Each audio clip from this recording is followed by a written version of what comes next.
With city developers की खास पेशकश। जहांगीर पीर दरगाह से 2 किलोमीटर पहले 6,000 रुपए पर स्क्वायर यार्ड, शमशाबाद एयरपोर्ट से कुछ ही दूरी पर। तो जल्द से जल्द हमसे रब्त अदा करें। With city developers private limited, behind choice function hall, VIP colony, Chandrayangutta, Hyderabad. Maharashtra के हर जिले, हर कोने में हर ट्रेड यूनियन मेंबर को मंदरजा झैल पैगाम पहुंचाने के लिए महाराष्ट्र की तमाम बड़ी ट्रेड यूनियनों ने मिलकर बतारीख 28 नवंबर को मुश्तरका तौर पर आज़ाद मैदान में एक बहुत बड़े पैमाने पर जामा प्रोग्राम का इनेकाद किया। महाराष्ट्र बचाओ, हिंदुस्तान बचाओ, आए बचाए, किसान मुखालिफ, मजदूर दुश्मन, मुल्क दुश्मन, मोदी पॉलिसीज़ को हटाए, इस तरह के यहाँ पर मुद्दे उठाए गए। नरेंद्र मोदी के इजलास में आने के बाद 4 खवातीन के नाम पर तमाम ट्रेड यूनियंस मनसूख कर दी गई। एक हिंदुस्तानी कारकुन है, अगर मजदूर मुखालिफ हुकूमत दोबारा मुंतखब होती है तो आने वाले दिन बहुत ही ज़्यादा भयानक होंगे। मोदी की पॉलिसी के ऊंचे दिन की तरफ मोदी के कॉरपोरेट दोस्तों के पेट भर रहे हैं, लेकिन गरीबों के काफ़ी ज़्यादा नुकसानात हो रहे हैं, क्योंकि महाराष्ट्र मुंबई में आवाम को काफ़ी ज़्यादा मुश्किलात का सामना करना पड़ा। इसी ज़मन में मेधा पाटकर ने इस जामा प्रोग्राम की सदारत करते हुए आवाम के मसाइल को हुकूमत के रूबरू फरमाया।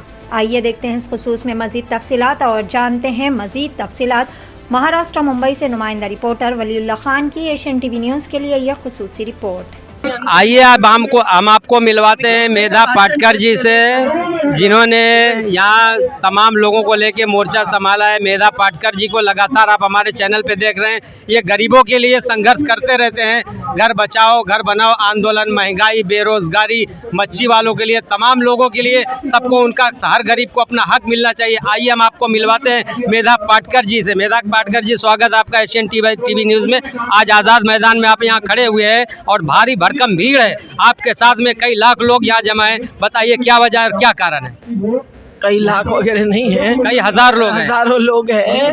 वो सभी जो ट्रेड यूनियंस है, श्रमिक संगठन है, उनका एक मोर्चा है और संयुक्त किसान मोर्चा एक है किसानी संगठन का। आज दोनों की एकजुटता से हर जिले में महाराष्ट्र के और पूरे देश के हर राजधानी में ऐसा कार्यक्रम हो रहा है। ये कार्यक्रम से दोनों की मांगे उठी है, किसानों की और श्रमिकों की। और आज हमने जो बात रखी है वो यही है कि श्रमिक, गरीब बस्ती के सभी लोग भी श्रमिक हैं, पर उनको स्थान नहीं, सम्मान नहीं। किसान अन्नदाता है, उनको स्थान नहीं, सम्मान नहीं। उनको फसल बीमा में लूटा जाता है। 5 साल में कंपनियों ने 45,000 करोड़ रुपए फसल बीमा में कमाए, लेकिन सूखा आता है, बाढ़ आती है, किसानों को नुकसान भरपाई नहीं देते हैं। 700 रुपये का चेक देते हैं, वो फेंक देते हैं हमारे किसान। आज मुख्य बात किसानों की ये भी है कि हर फसल को सही दाम मिलना चाहिए। ये नहीं मिलता है, इसीलिए उसका कानून का मसौदा हमने लगा हुआ है राज्यसभा में, लोकसभा में, पर 2018 से आज तक उस पर सुनवाई नहीं हुई है, चर्चा नहीं हुई है। और मोदी जी ने जो लिखित आश्वासन दिया जब दिल्ली का हमारा डेरा उठा, तब से उन्होंने उसके लिए कोई कमेटी नहीं बनाई, कोई कानून नहीं लाया।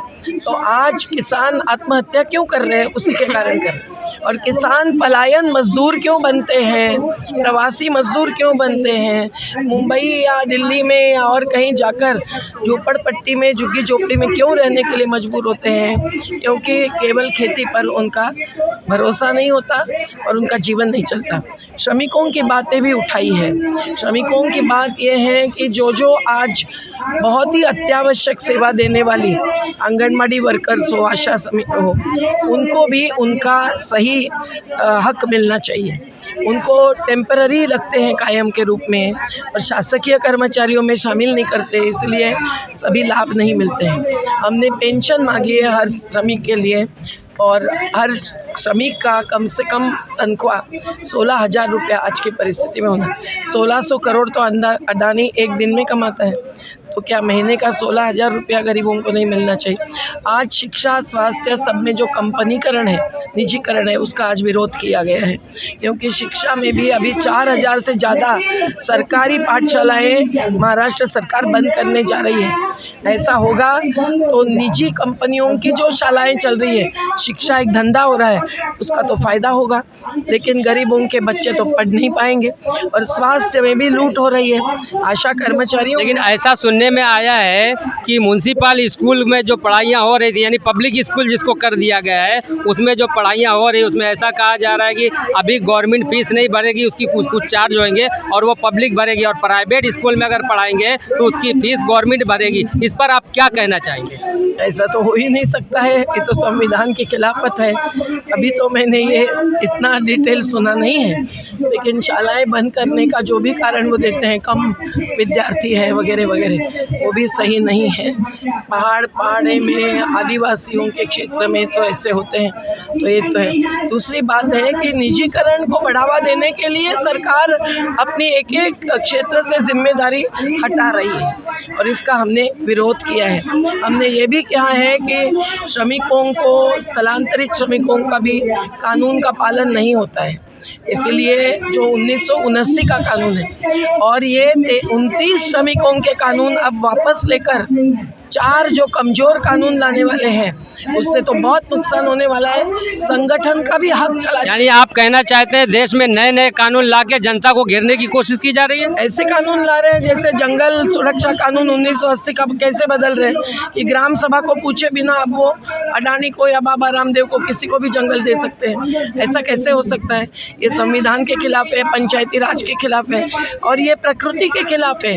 इससे तो जल जमे बचेगा, न जल बचेगा, न जमीन बचेगी, न जंगल बचेगा, तो फिर स्वास्थ्य क्या ठीक रहेगा? तो ये तमाम मुद्दों पर संविधान, जनतंत्र और लोगों के जो हक है, बुनियादी अधिकार है, वो बचाने के लिए ये जो एकजुटता हुई है वो अभूत है।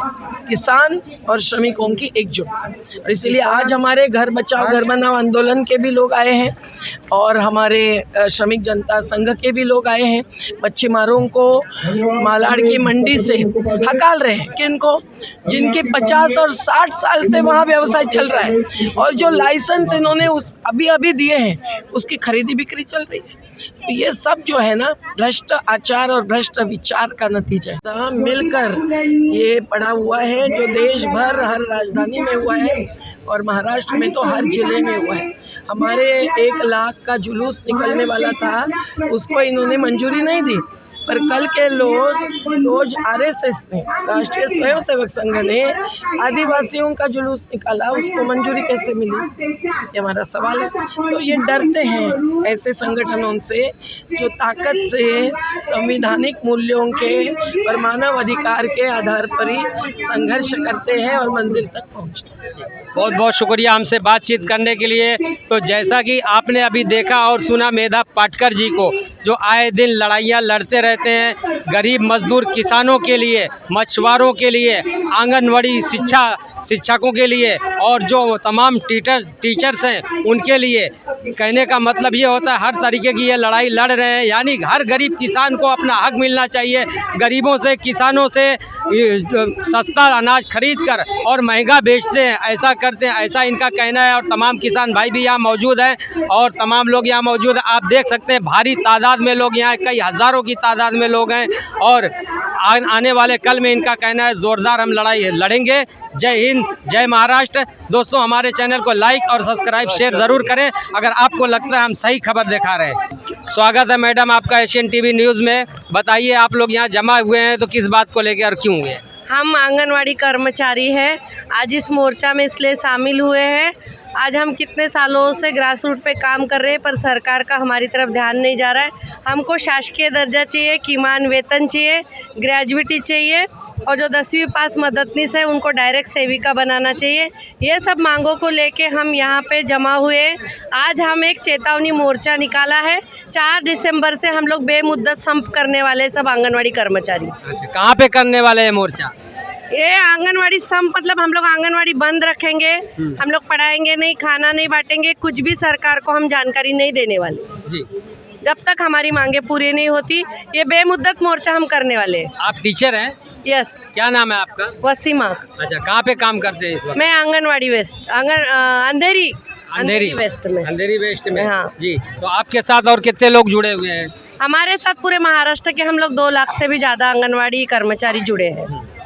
और हम लोग सब साथ हैं। हमारी यूनियन है जिसके अध्यक्ष हमारे पाटिल सर हैं और सर चिटनीस ब्रिजपाल सर है और हमारे राजेश भाई हमारे साथ हैं। तो हम ये सब मिलके हम लोग ये आंदोलन कर रहे हैं।